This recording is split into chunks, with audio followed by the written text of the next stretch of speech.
Alright, hello people, welcome back to my channel. In this video, we'll be learning how to use the lower, upper and proper function. As you can see on the screen, you see that in the column G, the text they are written in the lower case. In H, we have the upper case, and in column I, we have the proper case. So, but the goal here is we do not want to have to enter all of the text, John Maxwell, Ben Carson, Salako Emmanuel. We don't want to have to enter them manually.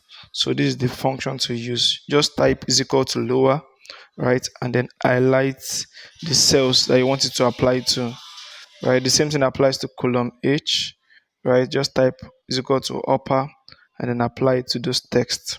Drag from F2 to F4 and apply the same thing to column I is equal to proper, then F2 to F4, and you see how it works.